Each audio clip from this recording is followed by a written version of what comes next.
On our altar today, in many ways, we have examples of the progression of spiritual life in so many different dimensions.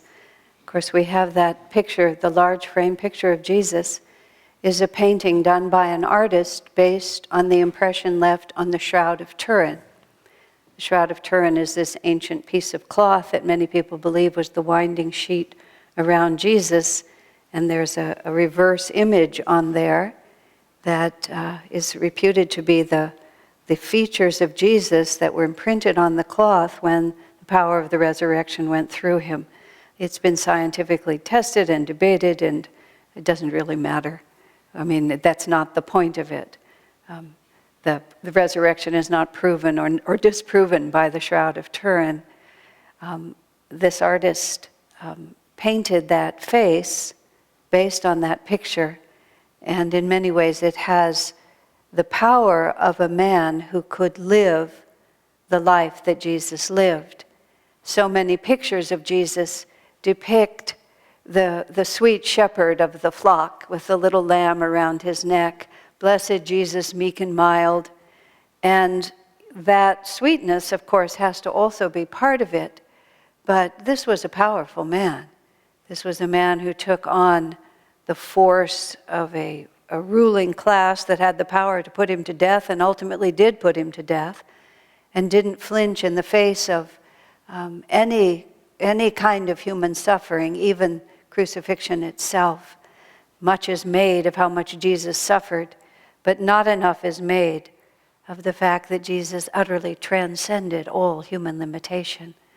When Swamiji saw this image of Jesus, which is why when it came to us a few years ago, we replaced the picture on our main altar, Swami looked at him and he said, now there's a man I could follow, who has the power of a master in his eyes.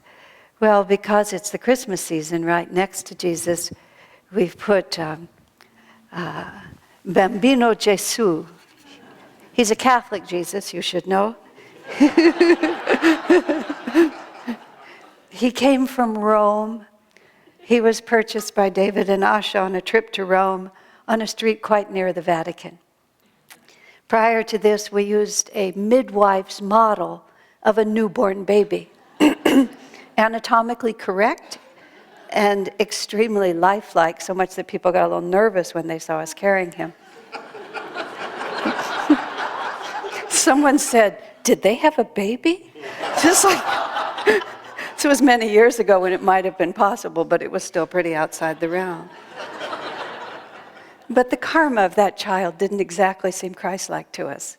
So we figured that somewhere somebody had solved this problem. So when we went to Rome, we discovered indeed shop after shop with pictures and with all different Jesuses of all different sizes. And he had quite a few identical twins. But we spent a long time in the shop until we found him. And he seemed somehow just right. And he has a very interesting life because he lives in a box. In our closet. I never let him out of our sight. For many months of the year, and he seems quite content. But as soon as he comes out, it's impossible to put him back in the box. I had to transport him with the lid on the box the other day, just for safety. And I felt very nervous, just like a mother, afraid he was going to smother in there until I could get him out into the open again. Now, it's easy, especially as intellectual as we all are, to make light of something so simple, isn't it so? But what does it serve us? I mean, how does it serve us to be cynical about the sweet things? Yeah, somebody commented, and this comment comes every year, because when Christmas comes, I try to devote all of December to it, and a great deal is making costumes, making angel costumes for children and shepherd costumes for little boys, and I'm always showing people, oh, look at this little halo with the flower in it, and people are nice. Courteous, you might say. But I think, why aren't they as enthusiastic about it as I am? I'm not speaking of myself, but I say, why not be that enthusiastic? What happens to us along the way? where when we're holding a little baby Jesus, somehow we think about it just being a painted doll. But it's a painted doll if we think of it as a painted doll. And it's a perfect symbol of the baby Jesus if we open our hearts to that reality. Many years ago, when David and I still lived at Ananda village, I used to travel to Oregon and Washington, and sometimes David would go with me, but sometimes not. And one of the very first trips I had to take after we were married, and so it was not easy to be apart for that long period of time after we hadn't put more time into the bank of our life together. And I traveled with Agni, a good friend of mine, who was a very good singer and played the guitar, and the two of us took this long trip together. And he had a spirit similar to mine, has a spirit similar to mine. Somehow, in the process, we acquired a pink duck, stuffed duck. And the duck became the symbol of my absent husband. Not that, it was no relationship between David and the duck, but the duck became the symbol. And all through the trip, both of us, without the slightest inhibition, related to that duck as if it were David. We put it in the front seat with us. Sometimes we'd take it into the restaurants. We just live with it. Then I came home, and David quite recently just took the duck and sort of tossed it into the corner. I was just horrified. Then I had to realize I was in the presence of the real David. I didn't have to protect the duck anymore. But the duck had become, not that, it was still just made out of the same material as my sweater, but because of the vibrations that we had given it. It really was a friend. Now, the whole process of spiritual life is a very interesting one. Master said visualization and imagination are very important qualities to have on the spiritual path. Now, we have to understand them in the right way, because sometimes people try to comfort themselves with imaginary ideas, which is just pretending this world is a better place than it is. And of course, the furthest extension of that is madness, when people just can't handle what life is really giving them. They retreat into an imaginary world where things can't touch them anymore. I remember when we had our center upstairs in a building over on California Avenue, and one day a homeless man found his way all the way upstairs, and we were very obscure up there. And he was there, and I needed to invite him to leave because nothing that we had to offer him was really going to help him. In fact, in an odd way, you see people who are too much into an imaginary world sometimes like our place, because they can feel that for us too, the walls are down a little bit. But for them, they need to become grounded in this world, and transcending it sideways is not the same as actually integrating and raising your consciousness. So I had to encourage him to leave. And he had all these papers and this clipboard, and he was saying to me that he would leave in just a minute, but first he had some important work to do. And he was scribbling like this. And I thought, this man, and he looked like a man of substance, really. And I thought, wow, some point in your life, you probably did have important work to do. But whatever it was that cracked your spirit, now it's just a fragment of a memory for you. And slowly, I was able to move him downstairs and help him as the best I could and send him on his way. My prayer, whenever I'm surrounded by people that I don't feel that I can really affect their consciousness directly, I can't give them what they need, except to pray to Divine Mother. Divine Mother, bless us all. I came to that when surrounded by beggars in Calcutta. I didn't have enough rupees to give them, and frankly, I didn't like their attitude anyway, and I didn't want to give them any rupees. But they were clearly people in need. And I just looked at them and I said to myself, not to them, Divine Mother, bless us all. Bless me that I can have compassion. bless them that whatever complicated life they're trying to work out, they can work it out. Divine Mother, bless us all. I just repeated it inside my heart and looked at people very calmly. They all just calmed down and let me walk away, which was the most important thing at that point, just to extricate myself from them. So on the spiritual path, we have to use the powers of visualization and imagination. And in fact, you don't even come to the path of self-realization unless you have a certain creativity. Because you have to be able to look at this world, self-evidently what it is, and realize that it's not at all what it is. That everything that's happening here is a certain vibration of energy, and when we change our vibrations and change our consciousness, our entire perception of this reality is different. This is what Swamiji is trying to tell us in our reading today. When he tells that story, it was told briefly today, he tells it longer. He was sitting there when he was a new disciple. He came to Master when he was 22, and Master lived only 3.5 more years. So Swamiji was a young man trying to understand, and he said it was so confusing to him because he was utterly convinced that Master Paramhansa Yogananda had a consciousness that was infinite, that he was able to perceive every level of reality and be a channel for that power directly to Swamiji. But he was also a man walking around, having conversations, sitting down to a meal, cooking, laughing, writing letters. And Swamiji just said his mind he just couldn't put it together. In fact, he said to us on more than one occasion that even though we think it would be a blessing to be in the presence of the living Master, in many ways it's less confusing never to have experienced that human incarnation, because then we can hold merely to the spiritual side.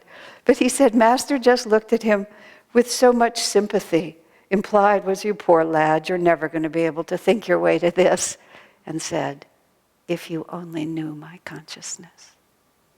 And on another occasion, Swamiji said when he was struggling with the same question, Master walked over and handed him an apple.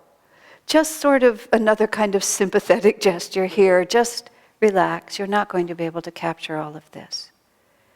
Now, the point is, we do have to find a way, though, to capture all of this. Because unless we expand our sense of the possible, we're actually never going to progress. The reward, as they say, for defending our present delusions is that we get to keep them. And is really that such a prize? Ask yourself, when next time you find yourself, this is what I believe, this is what's true, this is who I am. We're always saying that, aren't we? Well, this is what I'm like. Really? And how proud are you of that? How committed are you to that? How many times do you want to affirm it? This is what I'm like. I'm the kind of person who does this, likes that, can't do it this. Why? Why? There's a line in this beautiful song that they were just singing. All creatures here on earth. And then the line is, alive to their own worth. Now, isn't that so beautiful, the way Swamiji weaves together this it's about this tiny baby here, and the quality of consciousness that the tiny baby is emanating, because the baby's body is this big, but the infinite consciousness is manifest through that body as much as it ever was or ever will be. It's just the form that's small. And the language isn't there yet, and the ability to walk around and drive money changers out of the temple hasn't fully manifested. But all that potential is contained there, and for those who have the consciousness to feel it, there it is. And what is it that the baby Jesus gives us? He wakens within us our own worth. And believe me, our worth is not our stock portfolios, or the big promotion, or the extremely clever work that we're able to do. God enjoys doing all that through us. You know, Steve Jobs was highly influenced by Yogananda. because he had a real work to do to help bring this world into Dwapara Yuga, to innovate our dissolving of time and space and distance and communication and so on. It's not that God doesn't enjoy all these things that we do, but it's not that makes him beloved, makes us beloved by him. Nor is it all of that that awakens within us our own worth. In our movie, Finding Happiness, the story about Ananda, the cynical reporter who comes to investigate this community, which is the way the movie mixes fact and fiction. Fictional character doing a story about a real place, and then the real place presents itself. The movie's called Finding Happiness. In one of her inner monologues about happiness, as she starts asking herself, what makes me happy? She said, well, I'm happy when I do good work. She says, which means I'm happy only a small part of the time. And the rest of the time I feel anxious. That's how she put it. Ooh, does that ever strike deep, doesn't it? These little minutes when I'm finally doing what I can consider to be worthwhile, then finally I'm free. And the rest of the time there's this all-pervasive sense of nervousness. But what does the Christ child bring? The Christ child brings this awareness that just raises the vibration up to the point where we don't ask that question anymore. We just wake up to our oneness with this power of spirit, and we watch the little story that's going on down there. Oh yeah, there she is, playing the fool again. This is the part in which the heroine does something really dumb, right? And we watch it play. I love the movie caption way of going through your own life. You know, this is the part where she makes a real mistake. Oh, look, here is the villain getting ready to capitalize on her terrible error. You know, and it just has to play itself out. But every so often we wake up to a wholly different reality. You know, that's why the power, and I'm going to pick up little baby Jesus again. He's fine over here, but I'm not. We pick up little baby Jesus again, and why is it that we like babies so much? Because they just look at us with love. They don't know, do they? They really don't know that we didn't get that promotion, and they really don't know all the ways in which we're disappointed in our life.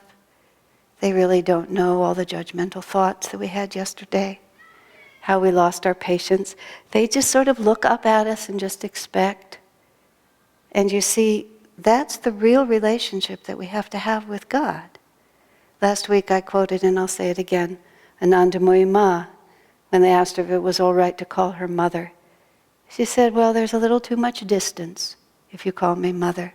She said, I want to be the child that lives in your heart. So we pick up this little doll, and I'm not so dumb that I don't remember that he's an inanimate object, but I choose to forget. Because by using imagination, what we're imagining is more real than what we call real. Years ago I had to travel, and I think maybe it was that same trip with Agni. And I was showing a slideshow of Ananda. Beautiful pictures, just gorgeous pictures. And then we traveled for 6 weeks, and every time I showed that slideshow, people would say to me, well, I'm sure it works there up in the woods, but how do you get along when you have to go into the real world, they'd say. I answered that question over and over and over, and maybe by the 6th week I was a little tired. Maybe that was the reason. But I said, what makes the world of competition and unkindness and disrespect and lack of sweetness and atheism more real than a place where we are striving with every ounce of our being to attune ourselves to an everlasting reality? And what makes a world in which you can distract yourself from your own lack of self-worth by 1,000 means? Oh, I'll just have a couple of beers before I go to bed at night, you know, and then I won't have to slip through that uncomfortable subconscious zone. I'll just pass out. I don't know what to do with myself. I'll turn on the television. I'm so upset about work today, 7 donuts.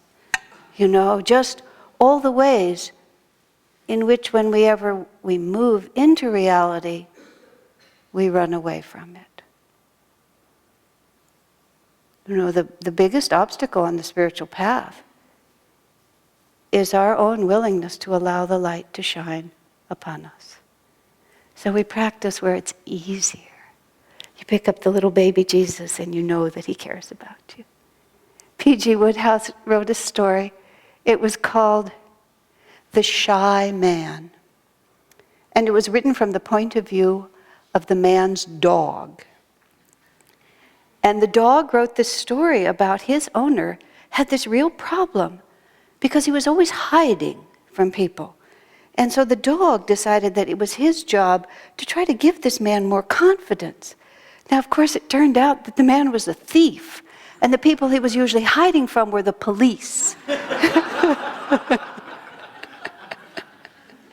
But of course, the dog didn't know that. I'm going to put baby Jesus down because he's a hardy lad, and he's rather heavy, actually.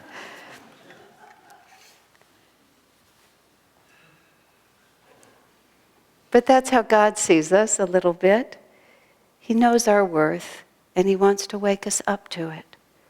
And the biggest obstacle to that is our unwillingness to let him in. Because I'm the kind of person who, I don't really enjoy Christmas, and I think the baby Jesus is just a little silly, and those halos really aren't so attractive, and that pink duck isn't really your husband, it's just a pink duck. Americans especially. What does it serve us? Just ask yourself that question. Who do I really want to be? And when I leave this whole world behind, which we will all do that, just like this. Just someday. Every so often something happens here and it's so touching or so fun to me. I say, well, at my memorial service, I want you to do that. Tandva wears these yellow tennis shoes. He has them on today. There they are. When you see them, you always laugh. I say, at my memorial service, please wear those yellow tennis shoes because that will definitely lighten the mood, Or certain songs that are sung. And I do that partly just for fun. I'm not writing a will of all the things, although, Tandava, you have to wear the yellow tennis shoes no matter where you are in the world. But I say that also because I like thinking about that. I like thinking about the fact that everything is temporary. Everything is temporary except the consciousness we have. And the consciousness we have, we are building minute by minute by minute by minute. There's no later.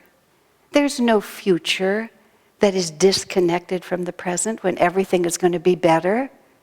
There is just this minute, which is attached to that minute, which is attached to that one, and each one is a continuous flow. So when we find ourselves bound by all these ways of being that do not serve us, let us awaken to our own worth.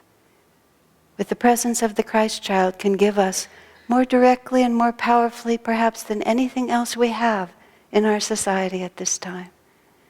Alive to our own worth. That's what the baby Jesus came to show us. What joy.